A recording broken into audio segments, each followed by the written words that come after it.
Hello दोस्तों, स्वागत है आपका अपने इस चैनल फैक्ट स्टडी में। आज की इस वीडियो में हम बात करेंगे, अभी हाल ही में रिसेंटली संदीप माहेश्वरी जी ने एक वीडियो अपलोड की है। इसमें इन्होंने बहुत ही अच्छी इन्फॉर्मेशन दी है। इसमें कुछ बच्चों को तो समझ में आ गया, कुछ स्टूडेंट्स के कमेंट आए, सर आप इस पर एक डिटेल में थोड़ा सा वीडियो बनाइएगा, जिससे कि इसमें जो इन्होंने जानकारी दी है या इन्होंने संदीप सर ने अपने वीडियो के नीचे एक ये डॉक्यूमेंट्स अपलोड किए हैं, इनको आप डाउनलोड कर सकते हैं। ये बहुत ही इंपॉर्टेंट डॉक्यूमेंट्स हैं। इनके बारे में हर किसी को पता होना चाहिए, हर नागरिक को, स्टूडेंट को तो विशेष तौर पर पता होना चाहिए। ये आपको जागरूक करने वाले हैं। आप अपने हकों को पहचानते हैं, आपको क्या क्या भारत सरकार के द्वारा उचित मतलब प्रबंधन के तौर पर, कानूनी तौर पर सारे के सारे आपके अधिकार हैं, उनके बारे में जानकारी देते हैं, जिससे कि आप कहीं पर किसी भी तरीके से किसी फ्रॉड से बच सकें। और अगर आपके साथ कोई फ्रॉड होता है तो उसके ऊपर कानूनी तौर पर कार्रवाई कर सकें, लीगल एक्शन ले सकें। इस तरीके के हैं। उन्होंने इस पर विस्तार से बात की है, थोड़ी सी मैं आपको जानकारी दूंगा। होता क्या है, अपनी भारत सरकार या प्राइवेट कंपनीज अपना मोटा मोटा बड़ा बड़ा प्रचार छापती हैं, फ्री वाले तमाम एडवर्टाइज। भारत सरकार भी अपने एडवर्टाइज करती है, परंतु अगर भारत सरकार उन्हीं जगहों पर इन बैनर्स को छापे, ये जो टर्म एंड कंडीशन है, कानूनी तौर पर नागरिकों को अधिकार दिए गए हैं, इनको मेरा ऐसा मतलब मानना है पर्सनली, इनको बड़े बड़े होर्डिंग्स पर छापा जाए, इन पे जो पॉइंट हाईलाइटेड कर विशेष तौर पर लोगों के कानूनी अधिकार हैं उनको छापा जाए। आजकल तो स्क्रीन्स लगने लगी हैं बहुत सी जगहों पर, उन पर एडवर्टाइज चलते हैं, प्राइवेट कंपनीज के चलते हैं, तमाम बेकार चीज़ों के, पान वान और तमाम तम्बाकू गुटखा, इस तरीके के एडवर्टाइज चलते हैं, बहुत ही हानिकारक। सरकार भी अपनी योजनाओं को लेकर आती है, अच्छी बात है, योजनाओं का तो लोगों को मालूम होना चाहिए, लेकिन जो अधिकार हैं इनके चलने चाहिए, इनको बैनर्स पे छपना चाहिए। क्योंकि ये सब आप विशेष तौर पर बहुत डिटेल में अध्ययन करेंगे, आप अंदर जाएंगे वेबसाइट्स के, तब आपको ये पता चलेंगे। लेकिन अगर इनको सार्वजनिक तौर पर होर्डिंग्स पर छापा जाने लगे, उन पर बताया जाने लगे मोटी मोटी हेडलाइंस के तौर पर, आजकल तो वीडियोस चलती हैं, अपनी अपनी स्क्रीन्स लगी हुई हैं कई जगहों पर बहुत बड़े बड़े संस्थाओं के द्वारा, उन पर तो लोग बहुत अच्छे से जागरूक हो सकें। मेरा थोड़ा सा ये निर्णय था, तो मैंने बताया। संदीप सर ने ये डॉक्यूमेंट अपलोड किया है, इसको मैंने हिंदी में डाउनलोड कर लिया है, इसको बताऊंगा, बहुत इंपॉर्टेंट है। जैसा कि यहाँ पर ये भारतीय रिजर्व बैंक ने आम जनता को बहुस्तरीय विपणन गतिविधियों को लेकर जानकारी दी है। बहुस्तरीय विपणन आप समझ सकते हैं, मल्टी लेवल मार्केटिंग एक्टिविटीज की बात की जा रही है यहाँ पर। यानी कि ये थोड़ा सा कठिन शब्दों में लिखी होती हैं सारी चीजें, शुद्ध हिंदी के बिल्कुल शुद्ध शब्द होते हैं उसमें, तो लोगों को थोड़ा सा पढ़ने में इतनी रुचि नहीं आती है, लेकिन इनको पढ़ना चाहिए, ये बहुत इंपॉर्टेंट है। तो ये रिजर्व बैंक के द्वारा क्या अधिकार प्राप्त हैं, इसको आपको इसमें जानकारी मिलेगी। भारतीय रिजर्व बैंक ने आम जनता को बहुस्तरीय विपणन गतिविधियों MLM, जैसा कि ये इन्होंने आपको MLM क्या है, स्कैम एक्सपोर्ट, अभी चर्चा में MLM ही चल रहा है, जिस दिन से ये विवाद शुरू हुआ था विवेक बिंद्रा वाला, तो उसी से रिलेटेड ये जानकारी जो RBI ने प्रोवाइड कराई है, उससे लेकर ये संबंध में जानकारी है। MLM को लेकर आम जनता को चेतावनी दी, जिससे निवेशक बदनीयत वाली संस्थाओं का शिकार न बने। यानी कि भारतीय रिजर्व बैंक ने आम जनता को MLM को लेकर आम जनता को चेतावनी जो जारी कर रखी है, वो है जिससे कि निवेशक बदनीयत, यानी कि कुछ लोगों की नीयत खराब होती है। कुछ तो कंपनी अच्छे पर्पज से चलाते हैं, लोगों को फायदा करने के पर्पज से, लोगों के हित को ध्यान में रखते हुए, लेकिन कुछों की नीयत सिर्फ और सिर्फ पैसा कमाने की होती है, लोगों को साथ फ्रॉड करने की होती है, लोगों को ठगने की होती है, 420 करने की होती है। तो उन संस्थाओं का शिकार न बने। जब नहीं बनेंगे, जब आपको ये सब जानकारियां मालूम होंगी। तो संदीप सर ने भी अपनी वीडियोस में बताया, उस वीडियो को भी जाके देखें। और एक बार अगर आप इस डॉक्यूमेंट्स को पढ़ सकते हैं, मैं भी अपनी वीडियोस के नीचे आपको डिस्क्रिप्शन में इसका लिंक प्रोवाइड करा दूंगा, पूरा का पूरा PDF मिल जाएगा। तो कभी भी आपके पास जब भी समय हो खाली, उस टाइम पढ़िएगा, एक पेज को पढ़िएगा, उसके बाद अगले पेज को पढ़िएगा। इस तरीके से आप इससे अपनी जागरूकता, अपनी इंफॉर्मेशन, अपने हकों को, अपने अधिकारों को जान सकते हैं। इन संस्थाओं के कार्य संचालन का वर्णन करते हुए रिजर्व बैंक ने बताया है, MLM श्रृंखला विपणन पिरामिड ढांचे, पिरामिड जैसा कि इस तरीके का होता है, जिसमें ऊपर वाले व्यक्ति तो फायदा ले लेते हैं, यहाँ पर ये व्यक्तियों का सिर्फ और सिर्फ फ्रॉड होता है, नुकसान ही होता है। पिरामिड ढांचे की योजनाओं में सदस्यों का वादा किया जाता है। MLM जो प्रोग्राम चलते हैं, इसमें पिरामिड के तौर पर ही काम होता है, पूरा का पूरा पिरामिड बनाया जाता है, और इसमें सदस्यों के साथ कई तरीके के वादे किए जाते हैं। कि आप भी इतने करोड़ रुपए कमा सकते हैं। उसमें जो व्यक्ति वादा करने वाला होता है वो तमाम झूठ बोलता है, स्टेज पे आके अपनी महंगी घड़ी दिखाएगा जो कि उसने चाहे कर्ज लेके ली हो, चाहे कहीं से किसी की मांग के लाया हो, इस तरीके से, परंतु आपको लाभ मतलब लुभाने के लिए ये काम करता है। और पिरामिड में सिर्फ संदीप सर ने उस वीडियो में बताया कि जो एक ऊपर के लोग होंगे, मात्र इनकी संख्या कितनी होगी, 10 से 20, कितने में 10,000 20,000 लोगों में, 1 लाख लोगों में 10 से 20 लोग सिर्फ फायदा लेते हैं और बाद बाकी लोगों का सिर्फ और सिर्फ नुकसान ही होता है, सिर्फ और सिर्फ उनके साथ फ्रॉड किया जाता है। तो उन्हें नामांकन करने ही सुलभ या त्वरित रूप से धनराशि प्राप्त हो जाएगी, इस तरीके के वादे किए जाते हैं। ऐसी योजनाओं में आय का सर्वाधिक अंश उनके द्वारा पेश किए जा रहे उत्पादों की बिक्री से नहीं बल्कि अधिक से अधिक सदस्यों के नामांकन कर उनसे अंशदान शुल्क के रूप में ली जाने वाली मोटी रकम का होता है। यानी कि जो वो लोग होते हैं जो कंपनीज बनाते हैं, उनके पास जो पैसा आता है वो आपके जो 2,000 3,000 फिर आपसे और बढ़ाया जाएगा कि आप 5,000 दे दो, अब 10,000 दे दो, ये वाली राशि होती है। जबकि प्रोडक्ट को बेचकर राशि नहीं होती है, जबकि कायदा ये कहता है बिजनेस का, आपका जो प्रोडक्ट है वो सेल होना चाहिए, उससे रुपया आना चाहिए। तो ये चीज मेंशन की है इन्होंने। सभी सदस्यों को बाध्य किया जाता है कि वे अधिकाधिक सदस्यों को नामित करें। यही तो उनका फोकस रहता है विशेष तौर पर कि अपने साथ और 2 लोगों को जोड़ो और 3 लोगों को जोड़ो और से ज्यादा लोगों को जोड़कर लाओ, जिससे कि ज्यादा से ज्यादा लोगों का फ्रॉड कर सकें वो।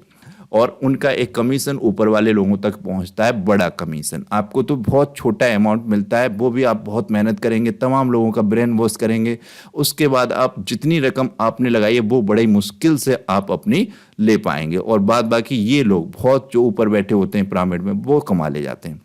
जिनसे प्राप्त होने वाली अंशदान की राशि पिरामिड के शीर्ष पर रहने वाले सदस्यों के बीच बांटी जाती है।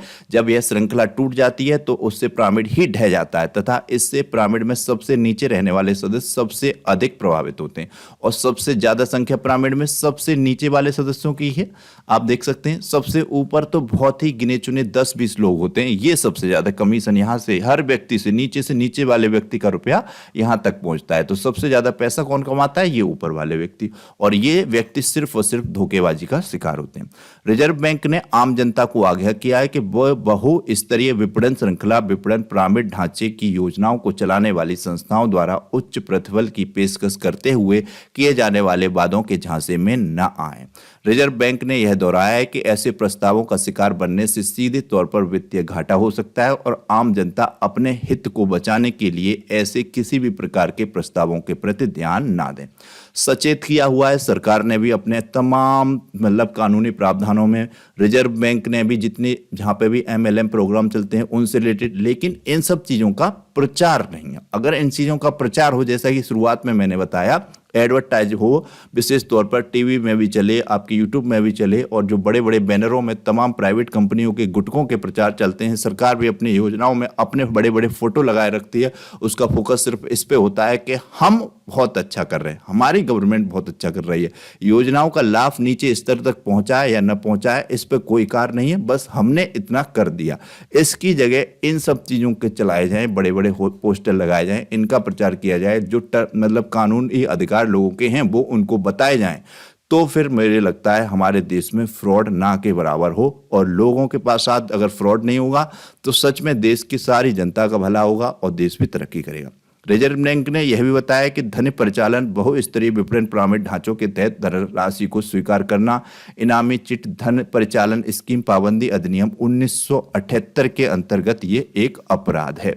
ये जो MLM की स्कीम्स चलती हैं, इस तरीके का फ्रॉड एक बहुत बड़ा अपराध है 1978 के अधिनियम के अंतर्गत। जनसाधारण को सूचित किया जाता है कि वे ऐसे मामलों का पता चलाने और उसके संबंध में राज्य पुलिस को तुरंत शिकायत दर्ज कराएं।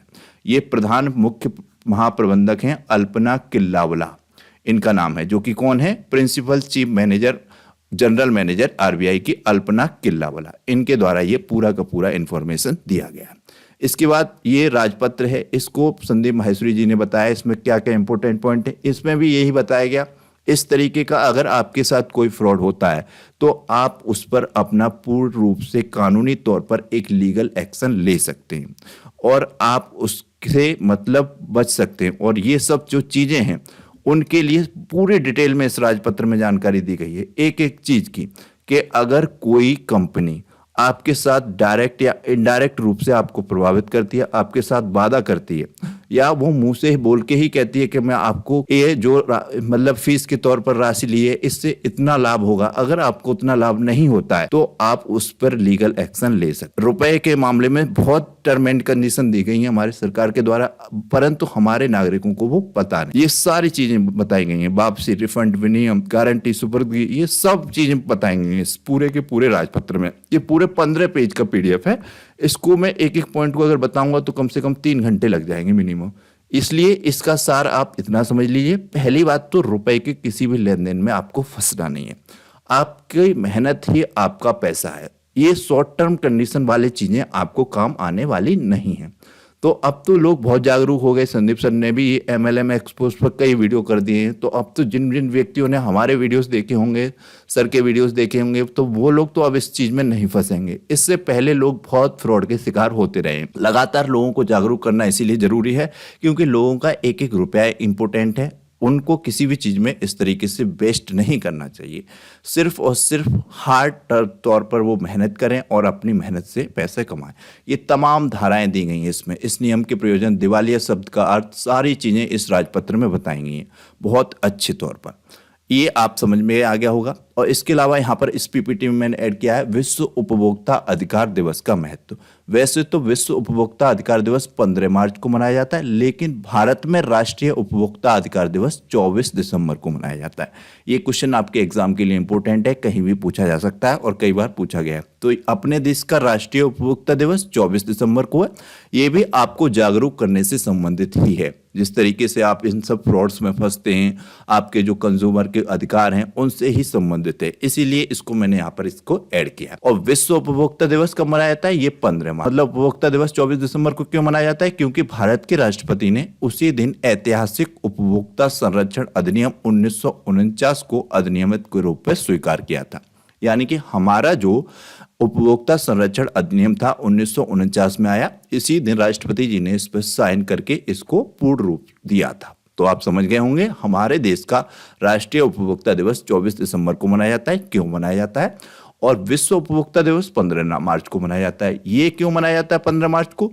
विश्व उपभोक्ता अधिकार दिवस इतिहास, राष्ट्रपति जॉन F कैनेडी जो कि अमेरिका के थे, इन्होंने 15 मार्च 1962 को उन्होंने उपभोक्ता अधिकारों के मुद्दों को संबोधित करने के लिए अमेरिकी कांग्रेस का एक विशेष संदेश भेजा।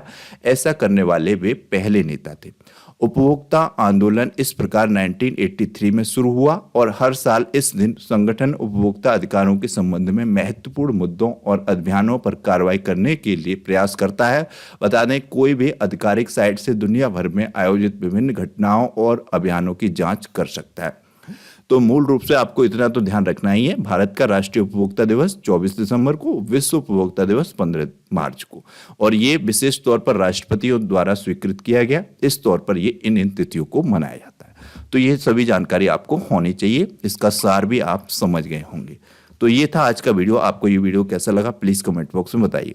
RBI के दिशा निर्देशों पर हमने बात की, तो यहाँ पर हमने एक क्वेश्चन ऐड किया है, वर्तमान में भारतीय रिजर्व बैंक के गवर्नर कौन से वे नंबर के गवर्नर हैं? जैसा कि आपको पता है वर्तमान में शक्तिकांत दास जी गवर्नर हैं। इनको गवर्नर ऑफ द ईयर का पुरस्कार भी मिल चुका है। हालांकि क्वेश्चन तो मैं ये ऐड करने वाला था कि जो गवर्नर ऑफ द ईयर का पुरस्कार दिया गया है शक्तिकांत दास जी को, ये किस संस्था के द्वारा दिया गया है? ये थोड़ा सा टफ हो जाता, लेकिन फिर मैंने ये क्वेश्चन ऐड किया। ये क्वेश्चन भी कई बार पूछा गया है कि जैसे पूछा जाएगा शक्तिकांत दास जी वर्तमान में भारतीय रिजर्व बैंक के गवर्नर हैं, तो ये कौन से वे नंबर के गवर्नर हैं? ये क्वेश्चन कई एग्जाम्स में पूछा जा चुका है इस तरीके से। तो ये इसका आंसर करना है। फिर आपको किसी वीडियो में बताऊंगा कि गवर्नर ऑफ द ईयर का पुरस्कार किस संस्था में दिया गया है। हालांकि इस पर मैंने पहले बात की हुई है, इसको पहले मैंने अपना रिवीजन वीडियो में बताया हुआ है कि गवर्नर ऑफ द ईयर का पुरस्कार किस संस्था के द्वारा दिया गया।